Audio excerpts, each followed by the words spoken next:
Company Hindenburg ను Congress party సమర్థించడం ముమ్మాటికి దేశద్రోహంగానే మేము భావిస్తున్నాం. పార్లమెంట్ ప్రతిపక్షంగా ఉన్నటువంటి కాంగ్రెస్ పార్టీ విదేశీ సంస్థ అయినటువంటి హిండెన్బర్గ్ కు మౌత్ పీస్ గా మారడం బాధాకరంగా ఉన్నది.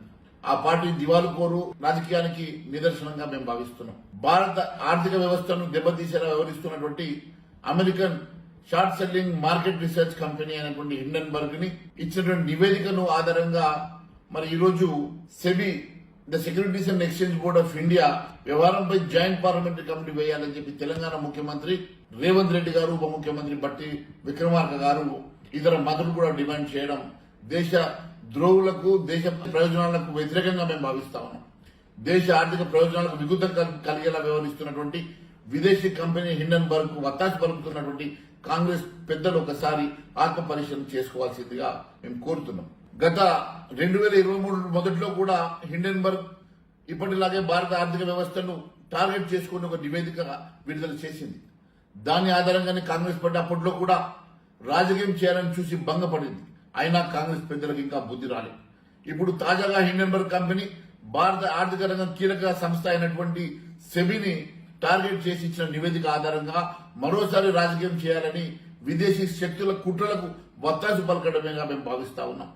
ప్రధానమంత్రి నరేంద్ర మోడీ గారి నాయకత్వంలో పురోగమిస్తున్నటువంటి దేశ ఆర్థిక వ్యవస్థను అస్థిరం చేయాలని విదేశీ శక్తులు కొన్నాళ్లుగా చేస్తున్నటువంటి ప్రయత్నంలో ఈ కోవకు చెందినటువంటి American short selling market research company అయినటువంటి హిండెన్బర్గ్ ఇలాంటి కంపెనీ ఇచ్చిన ఒక నివేదికను టార్గెట్ చేసుకుని మరి దేశ ఆర్థిక వ్యవస్థను గందరగోళపరచగా కాంగ్రెస్ రాజకీయాలు చేయడం చాలా బాధాకరం. ఇది ముమ్మాటికి దేశద్రోహంగానే మేము భావిస్తున్నాం.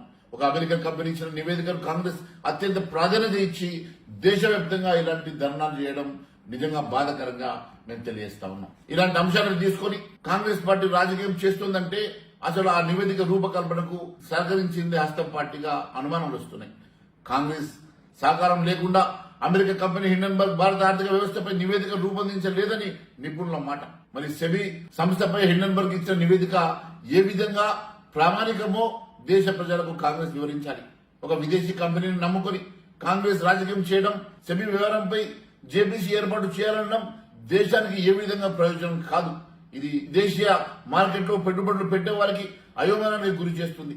కాంగ్రెస్ చేస్తున్న రాజకీయం ముమ్మాటికి దేశ ప్రయోజనాలకు విఘాతం కలిగించేదిగా ఉన్నది. జన్మత విదేశీయురాలైనటువంటి సోనియా గాంధీ గారు, ఆమె కుమారుడైనటువంటి రాహుల్ గాంధీ గారు ఇండియన్ హెరాల్డ్ కేసులో బెయిల్ పై ఉన్నారు. 10 ఏళ్లకు పైగా అధికారానికి దూరమైనటువంటి గాంధీ కుటుంబానికి ఇక కనుచూపు మేరలో కూడా అధికారం వస్తుందని ఆశ లేక ఇలాంటి చేష్టలు చేస్తున్నట్టుగా మేము భావిస్తున్నాం. వారికి మళ్లీ అధికారంకి వస్తామన్న నమ్మకం లేకపోవడంతో ప్రధాని నరేంద్ర మోడీ గారిపై ఉన్న గుడ్డి వ్యతిరేకతతో ఇలాంటి హిండెన్బర్గ్ వంటి విదేశీ సంస్థలను నమ్ముకొని కాంగ్రెస్ విదేశీ శక్తులకు ఏజెంట్ గా మారిందా అనే అనుమానాలు తలెత్తుతున్నాయి. ప్రధాన ప్రతిపక్షంగా పనిచేస్తున్నటువంటి కాంగ్రెస్ పార్టీ ఈ రకమైనటువంటి విదేశీ వ్యవస్థలకు వారు ఇచ్చినటువంటి నివేదికలకు ఆధారంగా చేసుకుని ఇలాంటి దేశవ్యాప్తంగా ఆందోళన కార్యక్రమాలు చేపట్టడం నిజంగా బాధాకరం. ఇది దేశద్రోహంగా మేము భావిస్తున్నాం.